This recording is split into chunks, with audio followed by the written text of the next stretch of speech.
खुदा का डर, खौफ खुदा इंसान को किस तरह नसीब होगा। बहुत से अफ़ाल और अमाल ऐसे हम करके डरते नहीं हैं और ज़िंदगी के शब व रोज़ हम गुजार देते हैं। ये खौफ खुदा की निशानी तो नहीं है। तकमीले तकवा और तकवे का हसूल तब मुमकिन है कि जब ज़िंदगी के शब व रोज़ पर तफक्कुर और तदब्बुर किया जाए। अगर आज हम सोचेंगे नहीं तो कल रोज़े क़यामत हर सांस का हिसाब देना होगा, हर रिज़्क़ के लुक़मे का हिसाब देना होगा, हर ज़िंदगी के कदम का हिसाब देना होगा। जो खाया उसका हिसाब दिया, जो सांस लिया उसका हिसाब दिया। बचपन से लेकर लड़कपन तक, वहाँ से लेकर जवानी तक, जवानी से लेकर पूरे शबाब के कमाल तक, और उस कमाल से लेकर बुढ़ापे तक, और बुढ़ापे से लेकर मौत के वक्त तक ज़िंदगी के हर हर लम्हे का हमें जवाब देना होगा। अगर इंसान अपनी ज़िंदगी के अफ़आल, अक़वाल और अमाल को दुरुस्त रखेगा तो उसी को तकवा नसीब होगा। और अगर तफक्कुर और तदब्बुर से काम ना लिया और अगर गौर फिक्र से काम ना लिया, तकवे का हसूल तो खुदा भी राजी नहीं होगा। तो कहीं हम ऐसा अमल तो नहीं कर रहे कि खुदा हमसे नाराज हो रहा हो, हमें पता ना हो। जिंदगी के शब व रोज को हमने तफक्कुर और तदब्बुर के साथ देखना है कि कहीं हमसे ऐसे अफ़ाल या अक़वाल सरजद तो नहीं हो रहे कि खुदा देखकर वो नाराजगी का ऐलान फरमा रहा हो, हम ऐसी जिंदगी बसर कर रहे हो। तो अगर तकवे का हसूल कोई चाहता है, तकवा हासिल करना चाहता है, तो हर कदम पर, रोजी के हर लुकमे पर, जिंदगी के शबो रोज पर, दिन से लेकर रात तक हर जिंदगी के लम्हे को सोचना पड़ेगा, तफक्कुर से काम लेना पड़ेगा। कहीं मैं ऐसा अमल तो नहीं कर रहा कि खुदा नाराज हो रहा है, कहीं मुझसे ऐसा फेल सरजद तो नहीं हो गया कि परवरदिगार मुझसे नाराजगी का ऐलान फरमा दे। अगर तो तफक्कुर से काम लेंगे, तदब्बुर से काम लेंगे, कुरानी आयात को अपने सामने रखेंगे, फिर तकवा नसीब होगा। और अगर तफक्कुर से काम ना लेंगे तो फिर हम घाटे की तरफ जा रहे हैं। फिर तकवे का हसूल तो क्या, हमें खुदा का रास्ता, हमें सिराते मुस्तकीम भी नहीं मिल सकता। तो लिहाजा आयात बय्यिनात से अपनी गुफ्तगू का आगाज करना चाहता हूँ। खालिक इरशाद फरमाता है, अल्लाह रब्बुल इज़्ज़त अपनी लारैब किताब में इरशाद फरमाता है, इन्ना अक्रमकुम इंदल्लाहि अत्का। तो रिज़्क़ तो कमाना चाहिए, हसूल रिज़्क़ ऐन इबादत है। मगर ये बात याद रखें कि अगर कोई शख्स रिज़्क़ कमाकर अपने आप को इज्जत वाला कहे, अगर कोई शख्स दुनिया के दरमियान चल फिर कर मामला तय करके अपने आप को इज्जत वाला कहे, तो सोचना पड़ेगा कि रब के यहाँ इज्जत का मकाम क्या है, कि खुदा किसको इज्जत वाला फरमाता है। अगर कोई शख्स अपनी औलाद के लिए रिज़्क़ कमाए तो इज्जतदार है, अच्छा घर हो तो इज्जतदार है, अच्छी बीवी हो तो इज्जतदार है, अच्छी सवारी हो तो इज्जतदार है। हर शख्स हसूल रिज़्क़ करता है, रिज़्क़ को हासिल करता है। मगर देखिए कि क्या वो खुदा उस बंदे पर राजी है कि नहीं, क्या अल्लाह के यहाँ भी वो इज्जत वाला है कि नहीं। दुनिया में तो साहब इज्जत भी बंदा होता है, साहब कमाल भी होता है, साहब सरवत भी होता है। भाइयों देखना यह है कि खुदा के यहाँ इज्जत का मकाम क्या है। खुदा के यहाँ बंदा कौन सा इज्जत वाला है, जिसके पास रिज़्क़ ज्यादा है, जिसके पास पैसे की फरावानी है, जो अपने बच्चों का पेट पाल रहा है, क्या अल्लाह के यहाँ वो इज्जत वाला है। ये सारे मुस्तहसन अमल है। मगर खुदा के यहाँ बारगाहे इज़्ज़ी में अल्लाह के यहाँ इज्जत वाला वो है। फरमाया, इन्ना अक्रमकुम इंदल्लाहि अत्काकुम। अल्लाह के यहाँ इज्जत वाला वो है जो सबसे बड़ा मुत्तकी है। रिज़्क़ कमाना इबादत, वालिदैन के लिए कमाओ, अच्छी सवारी लो, अच्छा घर हो, अच्छी बीवी हो। ये नहीं देखना ये है कि खुदा क्या उस बंदे पर राजी भी है कि नहीं, क्या हम खुदा के मेयार पर पूरा उतर भी रहे हैं कि नहीं, कि हम दुनिया में तो इज्जत कमा रहे हैं, शोहरत कमा रहे हैं, रिज़्क़ कमा रहे हैं, सब कुछ हो रहा है, देखना ये जिस खुदा ने हमें तख्लीक किया है उसके यहाँ इज्जत का मकाम क्या है। तो खुदा इरशाद फरमाता है, सुनो, इन्ना अक्रमकुम, तुम में से सबसे ज्यादा इज्जत वाला, तुम में से ज्यादा तकरीम वाला, ताजीम वाला मेरे यहाँ इंदल्लाह, खुदा फरमाता है मेरे यहाँ सबसे ज्यादा इज्जत उसकी होगी अतकाकुम, जो तुम लोगों में से सबसे ज्यादा मुत्तकी होगा, सबसे ज्यादा खौफ खुदा उसके दिल में होगा, सबसे ज्यादा परहेजगार होगा, मेरे यहाँ इज्जत वाला वो होगा। अब कुरान की शायद से पता चला इज्जत का मयार खुदा के यहाँ क्या है कि दिल में तकवे का नूर आ जाना। खुदा की बारगाह में इज्जत वाला वो है जो रिस्क ज्यादा कमाता है, वो नहीं, जो औलाद का पेट पा रहा है वो नहीं, खुदा के यहाँ इज्जत वाला वो है। बारगाह एज़ी में तकरीम उसकी होगी, ताज़ीम उसकी होगी, कदर उसकी की जाएगी जो सबसे ज्यादा अल्लाह से डरने वाला होगा, तकवे का नूर उसके दामन में होगा, और खुदा से डरकर खौफे खुदा दिल में रखे, जिक्र खुदा जुबान पर रखे, खुदा के यहाँ इज्जत उस बंदे की होगी। तो पता चला हम दुनिया में रहते हैं, लोग हमें कहते हैं ये साहब इज्जत है, ये साहब कमाल बंदा है, मगर खुदा के यहाँ भी कुछ मेयार है कि नहीं? अल्लाह के यहाँ भी कोई इज्जत वाला है कि नहीं? रब फरमाता है मेरी बारगाह में इज्जत उसकी होगी जिसके दिल में खौफे खुदा होगा। अब इसके बाद खुदा के यहाँ तो इज्जत उसकी है कि जिसके दिल में तकवा हो, जिसके दिल में डर हो, खौफ हो। कितना खौफ होना चाहिए ये भी कुरान की आयत से साबित है। कुरान बता रहा है डरो, कितना डरे आका? फरमाया मेरा खालिक फरमाता है फत्तकुल्लाह मस्ततातुम, जितना तुम्हारे पास इल्म है उस इल्म के मुताबिक खुदा से डरो। जितनी ताकत है तुम्हारे अंदर, जितना नॉलेज है तुम्हारे पास, उस इल्म के मुताबिक अपने खुदा से डरो, खौफ खुदा अपने दिल में रखो। फत्तकुल्लाह मस्ततातुम ने बताया, कुरान की आयत है, फरमाया इतना अल्लाह से डरो जितनी तुम में इस्तिताअत है। तो अगर इंसान इस्तिताअत के मुताबिक खुदा से डरे तो रब की बारगाह में उस बंदे की इज्जत हो जाएगी। फिर झंझोड़ा गया मुसलमानों को कि दुनिया की इज्जत कमाने वालों सुनो इस बात को, खालिक फरमाता है या अय्युहल्लज़ीना आमनू, ऐ मोमिनो सुनो, तुम्हें मैं ऐलान कर रहा हूं मोमिनो। क्या फरमाया? इत्तकुल्लाह, खुदा खुद फरमा रहा है मोमिनो मेरा डर इख्तियार करो, मेरा खौफ अपने दिल में रखो, मेरी जहन्नम से डरो, तकवा इख्तियार करो। खुदा रब होकर फरमा रहा है या अय्युहल्लज़ीना आमनु तकुल्लाह हक्का तुकातिही, या अल्लाह कितना डरे? फरमाया जितना डरने का हक है उस हिसाब से मुझसे डरो। जहन्नम के तज़किरे सुनकर डरो मुझसे, अभी जहन्नम देखी नहीं, तज़किरे सुनकर मुझसे डरो। कब्र का वो खौफनाक मंजर याद करो, बाप साथ नहीं जाएगा, बेटी साथ नहीं जाएगी, बेटा साथ नहीं जाएगा, दोस्त साथ नहीं जाएगा, अजीज छोड़कर चला आएगा वापिस, तन्हा कब्र में होगे। उस हाल को याद करके मुझसे डरो। हक्का तुकात ही, जैसे डरने का हक है।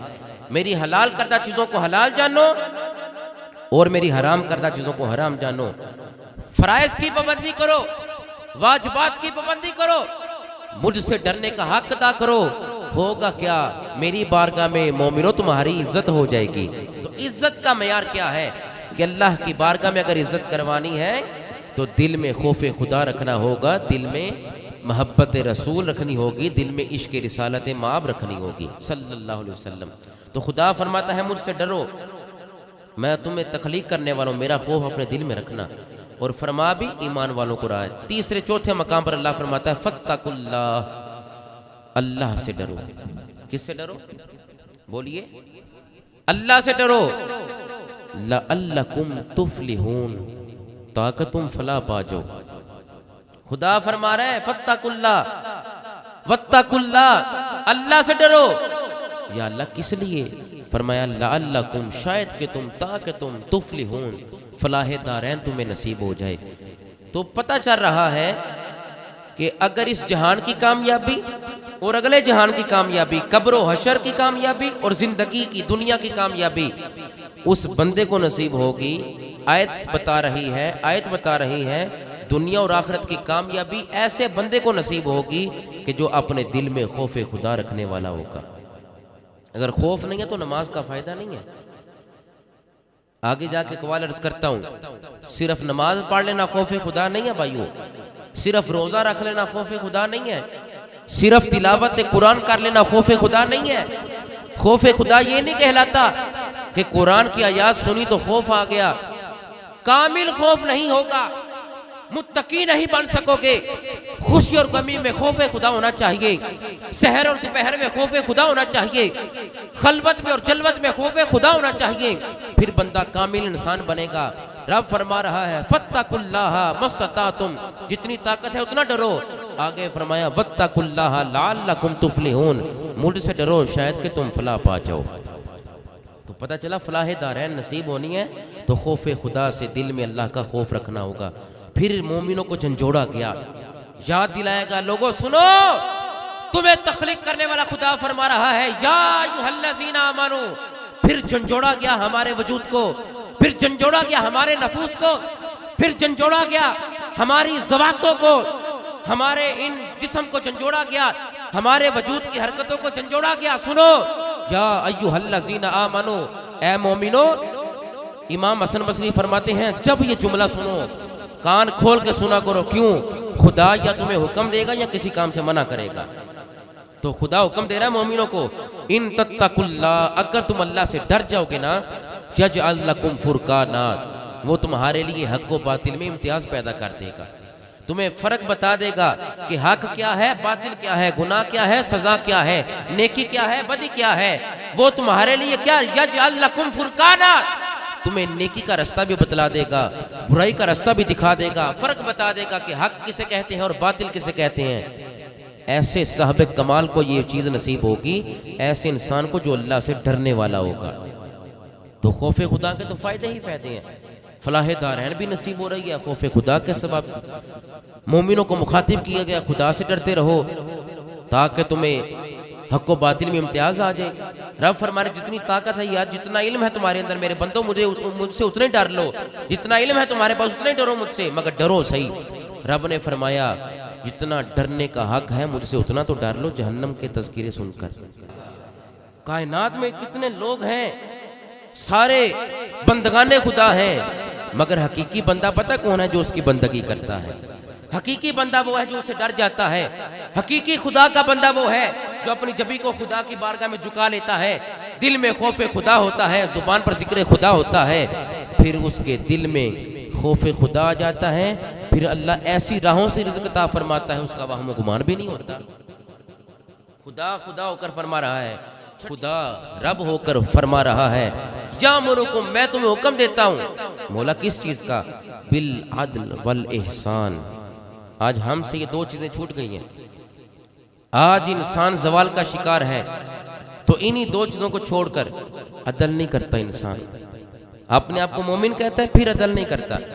नाप तोल में ये कौम कमी कर रही है, एहसान जतला रही है ये कौम। बताओ ऐसी कौम को फलाह दारैन नसीब होगी? रब फरमाता है मैं तुम्हें अदल का भी हुक्म देता हूँ, एहसान का, भलाई का भी हुक्म देता हूँ। कौन भलाई करता है किसी पर? लोग मजबूरी का फायदा उठाते हैं, लोग अगले को तड़पता देखते हैं, इवन के अपना अजीज भी हो ना कहते हैं हुन पता चले ये है कि नहीं मुआशरे में ये। तो रब फरमाता है मैं तुम्हें हुक्म दे रहा हूँ भलाई का, एहसान का, नेकी का। बताओ हम खुदा की बात नहीं मानेंगे तो फलाह दारैन हमें कभी भी नसीब नहीं हो सकती। दुनिया में भी हम जलील होंगे और आखिरत के मैदान में भी जलील होंगे। इंशाअल्लाह कामयाबी तब होगी जब हम अदल का दामन भी थाम लेंगे, एहसान का दामन भी थाम लेंगे। क्योंकि खुदा डायरेक्ट फरमा रहा है, ये नहीं फरमाया पैगंबर मेरे बंदों को कह दे। रब फरमा रहा है इन्नल्लाह यामुरुकुम, लोगों मैं तुम्हें हुक्म देता हूँ। या अल्लाह किस चीज़ का? फरमाया बिल अदल वल एहसान, मैं भलाई का और अदल का तुम्हें हुक्म देता हूँ। क्यों नहीं इंसान अमल करता? क्यों फलाह दारैन को हासिल नहीं करता? फिर कहते हैं रिज़्क़ की कमी है। आज लोगों को बुराई बुराई नजर ही नहीं आती, क्योंकि हक व बातिल में तमीज़ नहीं ना कर रहे कि नेकी क्या है और बदी क्या है। ये नहीं समझ आ रही लोगों को। बस ये है कि रिज़्क़ आना चाहिए। बाज़ औक़ात बंदा रिज़्क़ की तलाश में ऐसे शरीयत से हट जाता है कि उसे ये नहीं पता होता कि मैं हलाल कमा रहा हूँ कि हराम कमा रहा हूँ, ये मेरे लिए चीज़ हराम है कि हलाल है। ये आगे जाकर इंशाअल्लाह अर्ज़ करता हूँ। फरमाया बुराई से रोकता है तुम्हें, बुग़्ज़ से रोकता है, याइज़ुकुम लअल्लकुम तज़क्करून, वो तुम्हें नसीहत करता है और इसलिए नसीहत करता है ताकि तुम समझ जाओ, ताकि तुम उसकी नसीहत पर अमल करो। 7वीं आयत में अल्लाह इरशाद फरमाता है, अब खुदा खुदा होकर तकवे को बयान फरमा रहा है। कितनी अहम चीज़ है तकवा की, खुदा से डरना कितना इंपॉर्टेंट है। फरमाता है खुदा 7वीं आयत में, वमन यत्तकिल्लाह, जो अल्लाह से डर जाता है। ये तो है तकवा इख्तियार करो। सारी आयत 6 आपके सामने बयान की कि तकवा इख्तियार करो, तकवे से ये होगा। फिर क्या मिलता है? फरमाया वमन यत्तकिल्लाह यजअल लहू मिन अम्रिही युसरा, जो तकवा इख्तियार करता है अल्लाह उसको मुश्किल से निकाल कर आसानी की तरफ डाल देता है। आज हम आसानी चाहते हैं सारे, मगर रास्ता हमें हमवार नहीं है। हम कहते हैं आसानी हो जाए बस किसी भी तरीके से। तो अजीजों दोस्तों, आसानी तब होगी जब शरीयत के रास्ते पर हम चलेंगे। जब तक शरीयत के रास्ते को हम ना थामेंगे आसानी मुमकिन ही नहीं। तो बंदा आसानी को चाहता है, हासिल करना चाहता है, तब तक आसानी का हसूल मुमकिन नहीं है जब तक हम शरीयत के दायरे में नहीं रहेंगे। तो जो बंदा शरीयत के दायरे में आ जाता है, अल्लाह रब्बुल इज़्ज़त उसको मुश्किल से निकाल कर आसानी वाली राहें उसको अता फरमा देता है। ये तकवे का मकाम है। फिर 8वें मकाम पर अल्लाह फरमाते हैं सिर्फ इतना ही नहीं, वमन यत्तकिल्लाह, जो मुझसे डर जाता है, जो खुदा से डर जाता है, जो तकवा इख्तियार करता है, यजअल लहू मखरजा, अल्लाह उसको निकाल देता है। कहाँ से? मुश्किल से, तकलीफ से, बुराई से अल्लाह उसके रास्ते बना देता है। जो अल्लाह से डरने वाला बन जाता है। 9वें मकाम पर फिर झंझोड़ा जा रहा है। रब फरमाता है इन्नल्लाहा मअल्लज़ीना तक़ौ वल्लज़ीना हुम मुहसिनून। खुदा फरमाता है सुनो, ये ना समझना मैं नमाज पढ़ने वाले के साथ हूँ, सिर्फ नमाज पढ़ने वाले के साथ नहीं हूँ, है सही हूँ मैं, मगर सिर्फ रोज़ा रखने वाले के साथ नहीं। बताओ जो कुरान पढ़े खुदा उसके साथ नहीं है? बोलिए, है ना? जो कुरान की तिलावत कर रहा है, जो मस्जिद आ रहा है, खुदा उसके साथ नहीं है? जो नमाजें पढ़ता है, रोजे रखता है, मगर फरमाया सिर्फ रोजे वाले के साथ नहीं, सिर्फ नमाज पढ़ने वाले के साथ नहीं। रब फरमाता है सुनो, इन्नल्लाह, बेशक खुदा, अल्लाह फरमाता है बेशक अल्लाह मअल्लज़ीना, उन लोगों के साथ है। बेशक अल्लाह उन लोगों के साथ है। किन लोगों के साथ? फरमाया इत्तक़ौ, जो तकवा इख्तियार करते हैं। और फरमाया वल्लज़ीना हुम मुहसिनून, ऐ लोग चंगे ने, यही लोग एहसान वाले हैं, भलाई वाले हैं, नेकोकार यही बंदे हैं। तो अल्लाह का साथ किसको नसीब होता है? जो तकवे वाला होता है, जो मुत्तकी बन जाता है, जो डरता है अल्लाह से, उसे अल्लाह का साथ नसीब होता है। अब इन तमाम आयात का अगर मजमुआ आपके सामने रखूं तो यही मजमुआ निकलता है कि बंदा नमाज पढ़े तो खौफे खुदा में, रोज़ा रखे तो खौफे खुदा में, दिन के उजाले से लेकर रात की तारीकी तक, शहर से लेकर शाम तक, खलवत से लेकर जलवत तक, और घर से लेकर मस्जिद तक, तमाम जिंदगी के शबो रोज़ और मामलात में जब तक बंदा सिद्क़ के दिल से उससे खौफ ना रखेगा, कभी भी फलाह दारैन नसीब नहीं हो सकती। और अगर फलाह दारैन नसीब हो भी गई तो खुदा फिर फरमाता है इन्न अक्रमकुम इंदल्लाहि अत्काकुम, मेरे यहाँ इज्जत का मेयार उस बंदे के लिए है, मेरे यहाँ इज्जत उस बंदे की होगी। या अल्लाह किसकी? जिसके पास पैसा है, जिसके पास दौलत है, जिंदगी के शब रोज गुजारने के लिए आसान रिज़्क़ है। फरमाया ये सारी मेरी नेमतों में से नेमतें हैं, मगर फरमाया सुनो, मेरे यहाँ इज्जत उसकी होगी जो तकवा इख्तियार करे। मेरे यहाँ मकाम उसको मिलेगा कि जिसके दिल में खौफ खुदा होगा। तो खौफ इतनी इंपॉर्टेंट चीज़ है कि अल्लाह इन आयात में फरमाता है डरो, ईमान वालों डरो, जितना डरने का हक है उतना डरो, जितनी ताकत है उतना डरो, बस मुझसे डरो, मैं ऐसी राहें अता फरमा दूंगा। एक और मकाम पर अल्लाह फरमाता है जो मुझसे डर जाता है ना, मैं ऐसी राहों से रिज़्क़ अता फरमाता हूँ कि उसके वहमो गुमान में भी नहीं होता। तो जब हम डरेंगे नहीं तो हमें रिज़्क़ कैसे मिलेगा? जब खौफ सीने में नहीं होगा हमें रिज़्क़ कैसे मिलेगा? बाज़ औक़ात इंसान रिज़्क़ की खातिर शरीयत के दायरे से निकल जाता है। वो कमाता तो है रिज़्क़, मगर उसे ये नहीं पता तो ये रिज़्क़ हलाल है या हराम।